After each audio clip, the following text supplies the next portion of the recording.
ரித்தன்யா அவர்களோட பிரத பரிசோதனை ரிப்போர்ட் வந்திருக்கு. அந்த ரிப்போர்ட்டை பார்த்த நீதிபதி ரொம்ப ஷாக் ஆகி ரொம்ப அதிர்ச்சியான விஷயத்த சொல்லியிருக்காங்க. ஸோ நேற்று நீதிமன்றத்தில் என்ன நடந்தது, முக்கியமாக கவின் அவர்களை பற்றி அவங்களோட பெற்றோர்கள் சொன்ன விஷயம் இன்னுமே ஷாக்காக இருக்குது. டீட்டெயிலாக பேச போகிறோம். ஸோ நம்ம யாருமே எதிர்பார்க்காத அதிர்ச்சி திருப்பங்கள் அடுத்தடுத்து நடந்து கொண்டு இருக்கு. டீட்டெயிலாக பேசலாம். அதாவது கவின் அவர்களும் ரித்தன்யா அவர்களும் திருமணமாகி 75 நாட்கள் கழித்து ரித்தன்யா அவர்கள் உயிரிழந்திருக்காங்க. ஸோ ரித்தன்யா அவர்களோட பெற்றோர் தரப்பில் இருந்து வைக்கப்படும் குற்றச்சாட்டு என்னென்ன அப்படின்னு பார்த்தீங்கன்னா, ஸோ ரித்தன்யா அவர்கள் ஃபிசிக்கலாக மென்டலாக டார்ச்சர் பண்ணியிருக்காங்க அப்படிங்கிற விஷயத்த ரித்தன்யா அவர்களோட பெற்றோர்கள் சொல்கிறார்கள். அது மட்டும் இல்லாமல் ரித்தன்யா அவர்களோட வாய்ஸ் நோட்லையும் என்ன ஃபிசிக்கலாக மென்டலாக டார்ச்சர் பண்ணியிருக்காங்க அப்படிங்கிற ஒரு விஷயத்தை மென்ஷன் பண்ணியிருக்காங்க. ஸோ இந்த ஒரு விஷயத்தை நோக்கி தான் இந்த ஒரு கேஸ் போய்கொண்டு இருந்தது. ஸோ ரித்தன்யா அவர்களோட கணவரான கவின் அதுக்கப்புறமா அவரோட அப்பா அம்மாவை கைது செஞ்சாங்க. ஸோ எங்களுக்கு ஜாமீன் வேணும் அப்படின்னு சொல்லி திருப்பூர் நீதிமன்றத்தில் ஜாமீன் மனு தாக்கல் செஞ்சாங்க. அந்த ஜாமீன் மனு நிராகரிக்கப்பட்டது. இப்போ சென்னை உயர்நீதிமன்றத்தில் மனு தாக்கல் செஞ்சிருக்காங்க. இந்த மனுவில் அவங்க குறிப்பிட்டிருக்கும் விஷயம் என்னென்ன அப்படின்னு பார்த்தீங்கன்னா ஸோ எந்த விதமான ஃபிசிக்கல் டார்ச்சரும் நாங்கள் பண்ணலை. ஸோ அது மட்டும் இல்லாமல் எங்ககிட்ட என்னென்ன விசாரிக்கணுமோ எல்லாத்தையும் நீங்கள் விசாரித்து விட்டீர்கள். 1 மாசமா உங்களோட கஸ்டடியில் தான் இருக்கும். ஸோ அதனால எங்களுக்கு ஜாமீன் வேண்டும். ஸோ அப்படிங்கிற விஷயத்த கோரிக்கை கேட்டிருக்காங்க. ஸோ திருப்பூரில் இதே விஷயத்தை கேட்டாங்க. ஆனால் திருப்பூரில் ஜாமீன் கிடைக்கல. சென்னை உயர்நீதிமன்றத்தில் இதே மனு விசாரணைக்கு வந்தப்போ தான் அடுத்தடுத்து அதிர்ச்சியான விஷயங்கள் வெளியாகி இருக்கு. ஃபஸ்ட்டாக ரித்தன்யா தரப்பில், அதாவது ரித்தன்யா அவர்களோட கணவர் தரப்பிலிருந்து சொல்லப்பட்ட விஷயம் என்னென்ன அப்படின்னு பார்த்தீங்கன்னா நாங்கள் எந்த விதமான ஃபிசிக்கல் டார்ச்சரும் ரித்தன்யாவை பண்ணலை அப்படிங்கிற விஷயத்த சொல்லியிருக்காங்க. அதுக்கப்புறமா ரித்தன்யா அவர்களுக்கு இந்த திருமணத்தில் சுத்தமாக விருப்பமே கிடையாது. விருப்பம் இல்லாம தான் இந்த திருமணம் நடந்தது. ஸோ ரித்தன்யா அவர்கள் ஒரு 3 வருஷத்துக்கு முன்னே, அதாவது திருமணமானது 27 வயசுல, ஆனால் 25 வயசுலேயே சூசைட் பண்றதுக்கு ட்ரை பண்ணியிருக்காங்க. ஸோ ரித்தன்யா ஃபேமிலியும் எங்கள் ஃபேமிலியும் பொருளாதாரத்தில் சமமான ஃபேமிலி. அதனால நாங்கள் வரதட்சணை நாங்கள் வாண்டடாக கேட்கல, அவங்க தான் கொடுத்தாங்க அப்படிங்கிற விஷயத்த ரித்தன்யாவோட கணவர் ஃபேமிலி சொல்லியிருக்காங்க. இதுக்கு ஆப்போசிட்டாக ரித்தன்யா அவர்களோட தந்தை தரப்பில் என்ன சொல்லியிருக்காங்க அப்படின்னு பார்த்தீங்கன்னா ஸோ ரித்தன்யா அவர்கள் இவங்க தான் டார்ச்சர் பண்ணி கொண்டு இருக்காங்க. முக்கியமாக கவின் அவர்கள் மன ரீதியாக பாதிக்கப்பட்டோர் அப்படிங்கிற விஷயத்த இந்த ஃபேமிலி, அதாவது ரித்தன்யா அவர்களோட தந்தை சொல்லியிருக்காங்க. இவங்க 2 பேரும் சொல்லும் கருத்து இது வரைக்குமே வெளியாகாத கருத்தாக இருக்கு. முக்கியமாக ரித்தன்யா அவர்களோட கணவரான கவின் அவர்கள் மன ரீதியாக பாதிக்கப்பட்டிருக்கிறார் அப்படிங்கிற விஷயம் ரித்தன்யா அவர்களோட தந்தைக்கு இப்போதான் தெரிந்திருக்கா. இத்தனை நாளாக தெரியாமல் இருந்திருக்கா.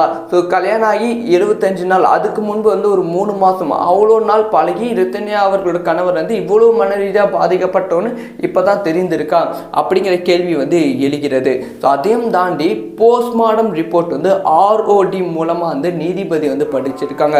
அந்த போஸ்ட்மார்டம் ரிப்போர்ட்டை படித்த நீதிபதி ரொம்ப ஷாக்கான தீர்ப்பு கொடுத்துருக்காங்க. அதாவது போஸ்ட்மார்டம் ரிப்போர்ட்டில் ஃபிசிக்கல் டார்ச்சர் பண்ண மாதிரி எந்த விதமான எவிடன்ஸும் கிடையாது. ஸோ இந்த ரித்தன்யா அவர்கள் ஃபிசிக்கல் டார்ச்சர் பண்ணலை அப்படிங்கிற விஷயத்தை நீதிபதி சொல்லியிருக்காங்க. போஸ்ட்மார்டம் ரிப்போர்ட்டில் அந்த மாதிரி எந்த விதமான விஷயமும் இல்லை அப்படிங்கிற விஷயத்த நீதிபதி சொல்லியிருக்காங்க. ஸோ அதனால் இந்த ஒரு விசாரணை இப்போ தீவிரமாகி இருக்கு. ஸோ ரித்தன்யா தரப்பில் சொல்வது உண்மையா, இல்லை ரித்தன்யா அவர்களோட கணவர் தரப்பில் சொல்வது உண்மையா அப்படிங்கிற கேள்வி மக்கள் மத்தியிலும் நீதிபதிகள் மத்தியிலும் அதிகரித்திருக்கு. ஸோ இந்த ஒரு கேஸ் ஆகஸ்ட் 15ஆம் தேதிக்கு இப்போ தள்ளி வைக்கப்பட்டிருக்கு. ஸோ ஆகஸ்ட் 14ஆம் தேதிக்கு தள்ளி வைக்கப்பட்டிருக்கு. ஸோ அந்த ஹையரிங் என்னென்ன நடக்கும் அப்படிங்கிற விஷயத்த வெயிட் பண்ணி தான் பார்க்கணும். இதுக்கு நடுவில் ரித்தன்யா அவர்களோட தந்தை கொடுத்த பிரஸ் மீட் இன்னுமே வைரலாகி கொண்டு இருக்கு.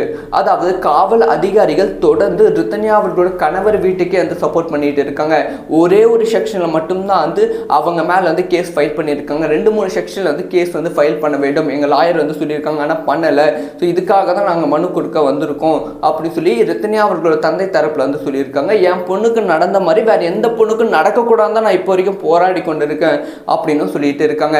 ஸோ இந்த சமயத்தில் இவங்களுக்கு நீங்கள் ஜாமீன் கொடுத்தீங்கன்னா ஸோ இருக்கிற சாட்சியும் இவங்க அழித்து விடுவார்கள், அதனால ஜாமீன் கொடுக்கக்கூடாது அப்படின்னு சொல்லியிருக்காங்க. ஸோ ஒரு நீதிபதியாக நீங்கள் இருக்கீங்கன்னா ஒரு என்ன தீர்ப்பு கொடுப்பீங்க? கமெண்ட்டில் லீவ் பண்ணுங்கள். மனசாட்சி கூட ஓரமாக வச்சுட்டு யார் பக்கம் உண்மை இருக்குது அப்படிங்கிற விஷயத்த நீங்கள் எப்படி ஃபீல் பண்ணுறீங்க அது கமெண்ட்டில் லீவ் பண்ணுங்கள். ரித்தன்யா அவர்களோட பிரத பரிசோதனை ரிப்போர்ட் வந்திருக்கு. அந்த ரிப்போர்ட்டை பார்த்த நீதிபதி ரொம்ப ஷாக் ஆகி ரொம்ப அதிர்ச்சியான விஷயத்த சொல்லியிருக்காங்க. ஸோ நேற்று நீதிமன்றத்தில் என்ன நடந்தது, முக்கியமாக கவின் அவர்களை பற்றி அவங்களோட பெற்றோர்கள் சொன்ன விஷயம் இன்னுமே ஷாக்காக இருக்குது.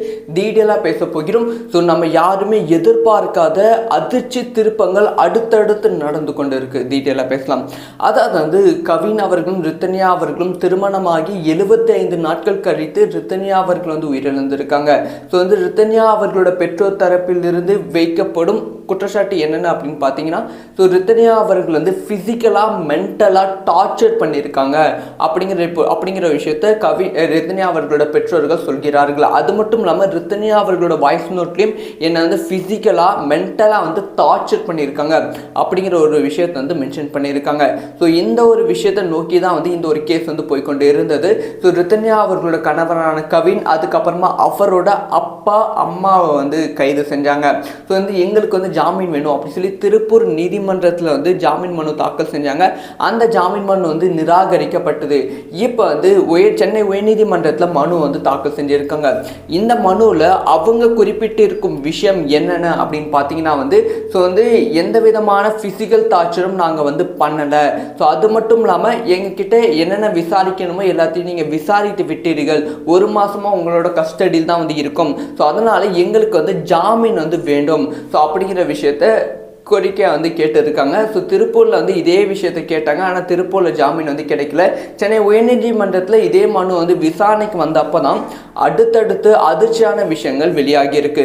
ஃபஸ்ட்டாக ரித்தன்யா தரப்பில், அதாவது ரித்தன்யா அவர்களோட கணவர் தரப்பிலிருந்து சொல்லப்பட்ட விஷயம் என்னென்ன அப்படின்னு பார்த்தீங்கன்னா நாங்கள் எந்த விதமான ஃபிசிக்கல் டார்ச்சரும் ரித்தன்யாவை பண்ணலை அப்படிங்கிற விஷயத்த சொல்லியிருக்காங்க. அதுக்கப்புறமா ரித்தன்யா அவர்களுக்கு இந்த திருமணத்தில் சுத்தமாக விருப்பமே கிடையாது. விருப்பம் இல்லாம தான் இந்த திருமணம் நடந்தது. ஸோ ரித்தன்யா அவர்கள் ஒரு 3 வருஷத்துக்கு முன்னே, அதாவது திருமணமானது 27 வயசுல, ஆனால் 25 வயசுலேயே சூசைட் பண்ணுறதுக்கு ட்ரை பண்ணியிருக்காங்க. ஸோ ரித்தன்யா ஃபேமிலியும் எங்கள் ஃபேமிலியும் பொருளாதாரத்தில் சமமான ஃபேமிலி. அதனால் நாங்கள் வரதட்சணை நாங்கள் வாண்டடாக கேட்கல, அவங்க தான் கொடுத்தாங்க அப்படிங்கிற விஷயத்த ரித்தன்யாவோட கணவர் ஃபேமிலி சொல்லியிருக்காங்க. இதுக்கு ஆப்போசிட்டாக ரித்தன்யா அவர்களோட தந்தை தரப்பில் என்ன சொல்லியிருக்காங்க அப்படின்னு பார்த்தீங்கன்னா ஸோ ரித்தன்யா அவர்கள் இவங்க தான் டார்ச்சர் பண்ணி கொண்டு இருக்காங்க. முக்கியமாக கவின் அவர்கள் மன ரீதியாக பாதிக்கப்பட்டோர் அப்படிங்கிற விஷயத்த இந்த ஃபேமிலி, அதாவது ரித்தன்யா அவர்களோட தந்தை சொல்லியிருக்காங்க. இவங்க 2 பேரும் சொல்லும் கருத்து இது வரைக்குமே வெளியாகாத கருத்தாக இருக்கு. முக்கியமாக ரித்தன்யா அவர்களோட கணவரான கவின் அவர்கள் மன ரீதியாக பாதிக்கப்பட்டிருக்கிறார் அப்படிங்கிற விஷயம் ரித்தன்யா அவர்களோட தந்தைக்கு இப்போதான் தெரிந்திருக்கா. இத்தனை நாளாக தெரியாமல் இருந்திருக்கா. ஸோ கல்யாணம் ஆகி 75 நாள், அதுக்கு முன்பு ஒரு 3 மாதம், அவ்வளோ நாள் பழகி ரித்தன்யா அவர்களோட கணவர் இவ்வளோ மன ரீதியாக பாதிக்கப்பட்டோன்னு இப்போதான் தெரிந்திருக்கா அப்படிங்கிற கேள்வி எழுகிறது. ஸோ அதையும் தாண்டி போஸ்ட்மார்டம் ரிப்போர்ட் ROD மூலமாக நீதிபதி படிச்சிருக்காங்க.